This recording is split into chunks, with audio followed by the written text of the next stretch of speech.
memang ada isu yang menyentuh kedaulatan dan Hmm. pertahanan, bukan hanya sekedar masalah ekonomi, sehingga infrastruktur industri besar bisa menjadi target dan sabotase atau cyber attack.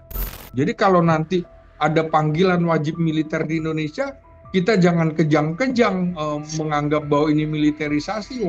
Perang di depan mata kok. Dalam rapat tertutup antara Menteri Pertahanan dan Komisi 1 DPR, Tribunars muncul wacana besar pengerahan TNI untuk memperkuat sektor industri strategis, serta disampaikan juga akan ada penetapan 3 provinsi sebagai Center of Gravity Pertahanan Indonesia. Mengapa TNI kemudian perlu masuk lebih jauh ke sektor industri ini? Provinsi mana yang kemudian dianggap paling krusial bagi pertahanan nasional? Keputusan strategis ini disampaikan dalam forum tertutup, tapi implikasinya bisa sangat terbuka. Apa kemudian urgensi di balik langkah ini dan apa yang menandai perubahan besar arah pertahanan Indonesia dan bagaimana kita bisa membaca situasi saat ini? Saya akan membahasnya dalam Tribun on Focus. Malam hari ini Tribuner sudah tersambung melalui sambungan Zoom bersama dengan saya, pengamat politik dan militer, Bung Slamet Ginting, ada di sambungan Zoom di sana. Bung Ginting, selamat malam. Terima kasih banyak sudah bergabung. Selamat malam.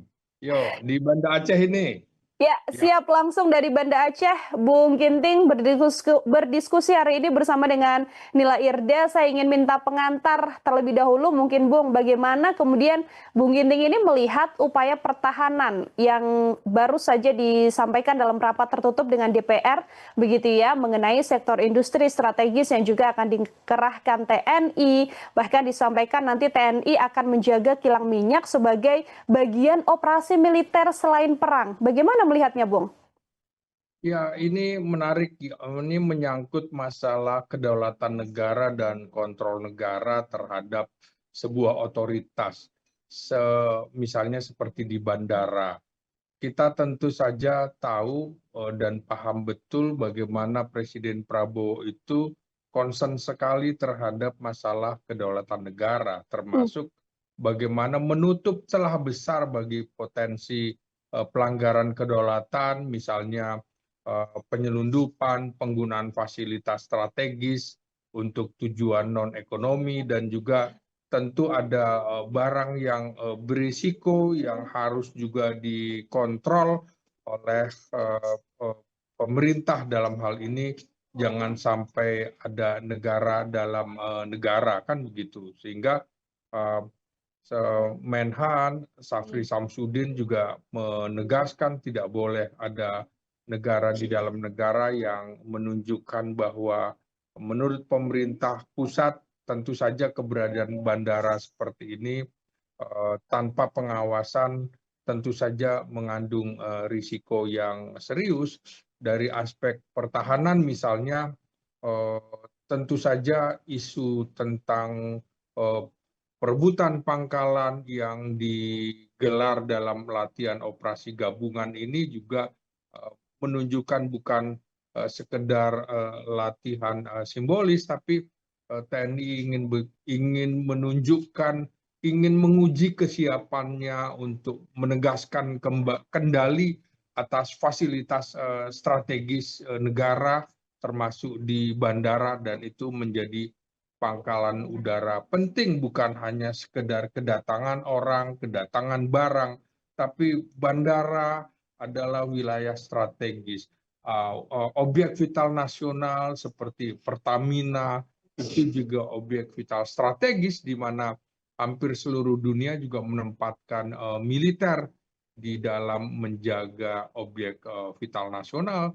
Karena di dalam perebutan, dalam perang biasanya yang diincar juga adalah objek-objek vital nasional. Itu saya kira sebuah pengantar agar publik tahu bahwa kalau tidak ada pengawasan negara di bandara misalnya, ini akan menjadi titik logistik untuk hal-hal yang sensitif, baik dari sisi militer, non tradisional, juga potensi penyalahgunaan bisa sangat besar begitu.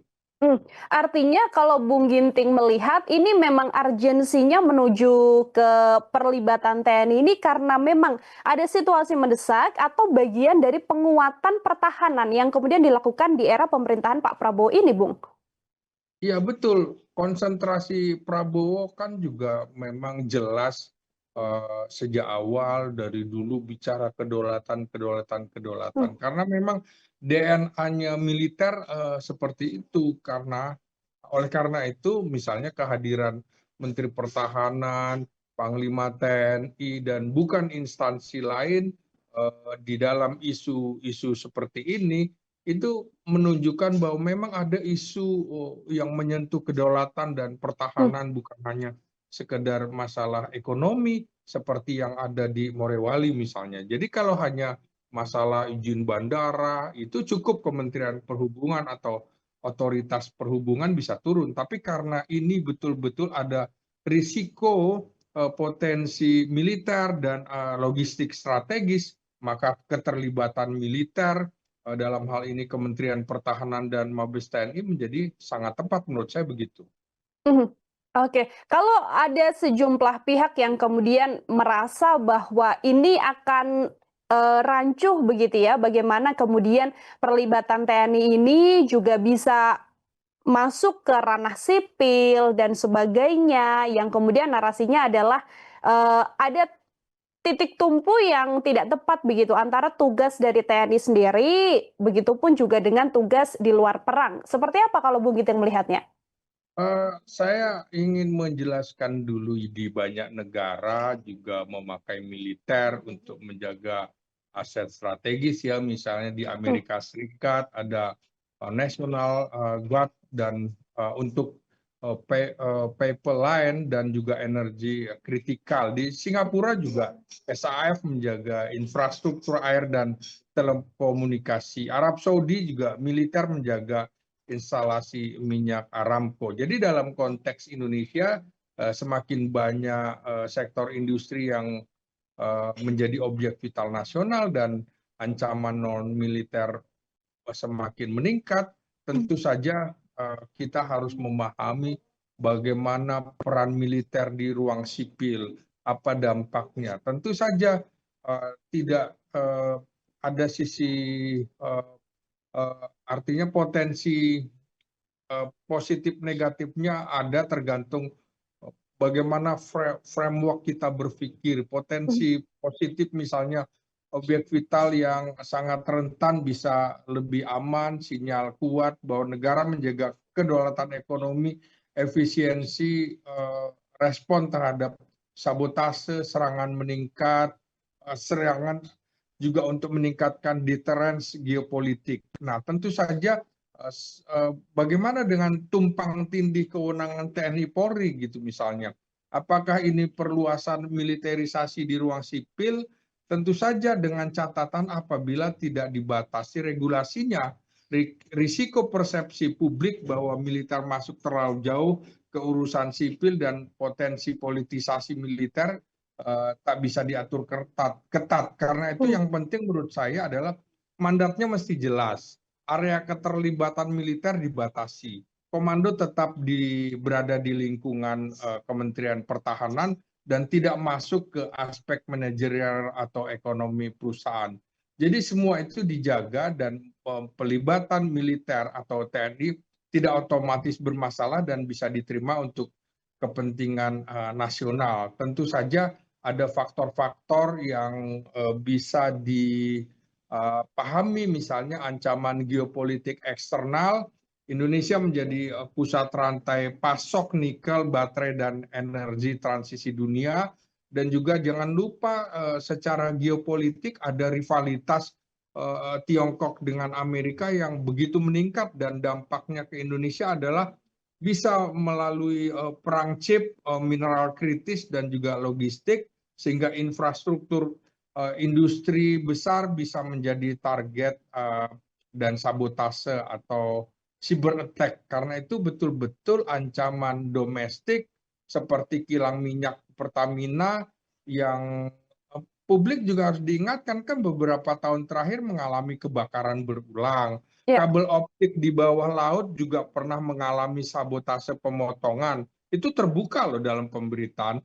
Juga pembangkit listrik dan server pusat yang sering mendapat ancaman serangan cyber. Karena itu kasus bandara dan pelabuhan privat yang gagal diawasi menunjukkan celah kedaulatan. Karena itu memang ada kebutuhan untuk menjaga stabilitas ekonomi nasional, apalagi misalnya kalau telekomunikasi lumpuh dalam 24 jam saja dampaknya pertumbuhan ekonomi, stagnasi perdagangan juga berhenti, industri terhenti, resiko kerusuhan sosial juga meningkat. Karena itu ini betul-betul sudah ancaman yang mengganggu kedaulatan, maka menghadirkan militer di dalam menjaga objek vital nasional ini menurut saya cukup urgen karena beralasan secara strategis begitu. Oke, tadi kalau sektor energi, industri strategisnya kan sektor energi juga sudah disampaikan oleh Menhan dalam rapat bahwa nanti kilang minyak akan dijaga oleh TNI. Tadi Bung Ginting menyampaikan telekomunikasi juga rasanya penting untuk bisa dilakukan pengamanan oleh TNI. Apa saja kalau begitu, Bung, sektor industri yang menurut Bung Ginting ini adalah ranah yang paling ideal begitu ya dengan perlibatan TNI karena sudah berkaitan dengan kedaulatan tanah air sendiri? Ya, pasti yang pertama menurut saya energi itu paling prioritas. Kilang minyak, ya baik itu di Aceh, di Kalimantan Timur, dan juga LNG, pembangkit listrik, jaringan transmisi, PLTN, jika itu jadi dibangun. Karena apa? Karena energi menurut saya adalah nadi negara. Kemudian itu tadi saya kemukakan lagi ada persoalan telekomunikasi. Ini kan pusat data nasional. Bagaimana kemudian kita pernah imigrasi kebobolan data warga yang punya paspor tidak bisa diakses dan segala macam. Itu kan bisa menimbulkan masalah ketika kita ke luar negeri, data kita bisa disabotase, kita kemudian dituding sebagai teroris dan segala macam. Karena ada blackboard internet, kabel optik bawah laut, ini sangat rawan terhadap sabotase, spionase. Yang ketiga tentu saja infrastruktur logistik yang sangat strategis seperti pelabuhan internasional, baik itu bandara laut ataupun bandara udara yang berfungsi menjadi jalur supply, serta kawasan industri strategis seperti IMIP di Morowali itu. Yang keempat tentu saja industri pertahanan, pabrik, amunisi, arsenal, pesawat, kapal perang, radar. Nah ini yang nggak bisa diabaikan selain tentu saja sektor pangan dan pertanian yang sekarang publik bertanya-tanya kenapa juga harus dijaga TNI. Padahal kan tidak terjadi konflik atau ancaman ekstrim. Jangan lupa ekspor barang-barang, misalnya ada beras dari luar negeri atau dari daging dari luar negeri masuk Indonesia, kemudian di situ diracuni segala macam. Jadi ini betul-betul memang karena sudah di depan mata ada yang namanya perang nubika, nuklir, biologi, kimia, itu yang makanya menurut saya pertanian juga sekarang Presiden Prabowo menempatkan ada personil militer di situ, alasannya seperti itu. Tapi kita sebagai wartawan, kita sebagai akademisi mengontrol juga, jangan sampai alasan itu dicari-cari. Jadi harus ada kolaborasi dan alasannya mesti jelas dengan pembatasan tertentu begitu. Oke, artinya ini adalah langkah yang sebenarnya sangat positif dilakukan oleh pemerintahan karena bisa melihat ya, Prof. Iya, Ginting ya, bagaimana iya, sektor yang sedianya ini menjadi hal-hal paling krusial yang bisa berdampak soal kedaulatan. Dalam iya. rapat DPR RI secara tertutup kemarin, Bu Ginting, ini juga Menhan mengatakan bahwa akan ada pengerahan ekstra pasukan TNI ke 3 wilayah di tanah air. Disampaikan adalah Jakarta, kemudian yang paling ujung pulau ini adalah Aceh, dan yang terakhir adalah Papua, begitu ya. Karena dinilai Iya. ini adalah 3 provinsi yang masuk menjadi bagian center of gravity. Ini mungkin bisa dijelaskan kalau Bung Ginting melihat pengerahan ini seperti apa, Bung? Ya, pertama 3 wilayah itu Jakarta, jangan lupa itu pusat pemerintahan, pusat Ya. ekonomi, komando militer ada di situ, Mabes TNI, Mabesat, Mabesal, Mabes AU kan ada di situ. Juga konsentrasi infrastruktur vital nasional dan target utama serangan cyber dan teroris ya antara lain Jakarta itu. Yang kedua Aceh tadi. Aceh adalah pintu barat strategis alur laut Kepulauan Indonesia, posisinya dekat Selat Malaka. Itu salah satu jalur tersibuk di dunia dan ini sensitif dari sisi politik dan sejarah konflik di Aceh sejak 1976 sampai berakhir dalam perjanjian Helsinki 2006, 40 tahun begitu. Juga Papua, jangan lupa Papua adalah sumber mineral strategis. Di situ ada emas, ada tembaga, ada nikel, dan banyak aktivitas intelijen asing dan rawan gerakan separatis bersenjata. Juga intensitas konfliknya paling tinggi. Jadi menurut saya pengerahan TNI ke 3 provinsi tersebut tidak aneh secara doktrin ya, karena ini juga perlu dijaga. Yang perlu dia jaga adalah transparansi tujuan dan tujuannya agar tidak ditafsirkan sebagai militerisasi begitu. Apakah ini juga sedianya kalau bisa dibaca atas langkah pemerintah dan Menteri Pertahanan ini bagian dari mengantisipasi begitu ya akan adanya ancaman geopolitik, kemudian ancaman dari internasional yang juga berpotensi bisa masuk ke tanah air juga, Bung? Pasti ada hubungannya, relasinya sangat kuat sekali. Karena ancaman modern ini kan bukan hanya perang konvensional, Ya. tetapi juga perang hibrid, spionase industri, sabotase logistik, perang cyber, PC war, pengaruh asing, infiltrasi ekonomi di kawasan industri besar. Jadi tidak mungkin di dalam membahas situasi dalam negeri kita tidak mengaitkannya dengan konteks hubungan internasional. Jadi dalam konteks global yang memanas seperti di Taiwan, di Laut Cina Selatan, persoalan mineral yang kritis, persoalan energi, negara-negara di dunia juga pasti akan memperkuat proteksinya. Begitu juga Indonesia tentu harus ikut merespon situasi geopolitik dunia ini begitu.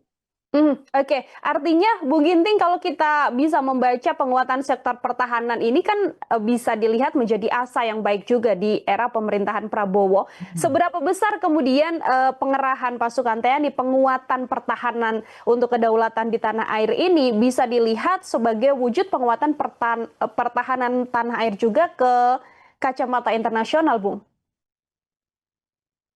Ya memang secara implisit jelas iya, karena Indonesia ingin dianggap sebagai negara yang mampu menjaga rantai pasok global untuk isu nikel, isu energi, isu logistik. Karena itu pengamanan TNI untuk memperkuat citra Indonesia sebagai negara yang stabil, kredibel, dan siap menghadapi ancaman regional. Ini tentu saja sekaligus meningkatkan posisi tawar Indonesia di forum internasional dan geopolitik Indo-Pasifik. Dan seperti sekarang kita sedang mempersiapkan 20.000 pasukan TNI untuk Gaza. Ini kan juga meningkatkan posisi tawar Indonesia di forum internasional dan geopolitik Indo-Pasifik. Jadi betul-betul di era Presiden Prabowo ini upaya meningkatkan posisi tawar Indonesia di dunia internasional sangat tinggi sekali karena diplomasi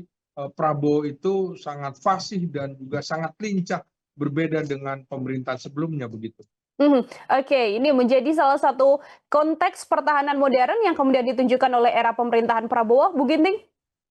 Ya betul, betul. Jadi ya tren globalnya memang pemimpin dunia sekarang harus orang yang memahami tren global itu, karena banyak negara menganggap infrastruktur industri misalnya sama dengan industri pertahanan. Contoh, Amerika, Presiden Donald Trump sekarang mengganti istilah Kementerian Pertahanan menjadi Kementerian Perang. Jadi jangan kita terkejut kalau di depan mata nanti hampir semua negara akan juga menghidupkan kembali wajib militer. Di Eropa Barat juga begitu. Jadi kalau nanti ada panggilan wajib militer di Indonesia, kita jangan kejang-kejang menganggap bahwa ini militerisasi.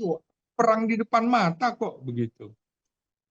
Oke, ini menjadi salah satu strategi yang menurut Bung ini juga cukup baik dan menjadi salah satu wujud pertahanan tanah air mengenai kedaulatan. Terakhir, Bung Ginting juga mungkin bisa menjadi closing statement begitu ya. Kalau selama 1 tahun masa pemerintahan Presiden Prabowo ini dengan penguatan pertahanan yang dilakukan, lalu mengenai kinerja dari sektor pertahanan tanah air sendiri, bagaimana Bung Ginting melihatnya? Akankah mungkin masih ada masukan atau perbaikan yang sedianya juga dilakukan atau sejauh ini sudah on the track dan berjalan dengan baik, Bung? Silahkan.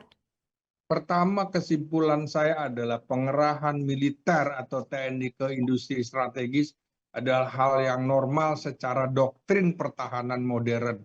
Dan itu juga berlaku di hampir semua negara di dunia. Kedua, ada urgensi nyata di depan mata ancaman geopolitik, sabotase, cyber, dan kerentanan objek vital nasional. Kemudian tentu saja perlu ada batasan juga agar tidak terjadi militerisasi berlebihan. Kita kasih jalan, tapi kita juga harus memandu, mengontrolnya. Nah, jadi kemudian itu tadi soal 3 provinsi yang jadi central of gravity seperti Jakarta, Aceh, Papua, memang itu menjadi titik rawan strategis. Jadi wajar kalau pemerintah itu konsentrasi pengamanan kedaulatan termasuk di 3 wilayah tersebut. Nah, tentu saja implementasinya juga harus transparan, terukur, dan tidak tumpang tindih dengan tugas kepolisian.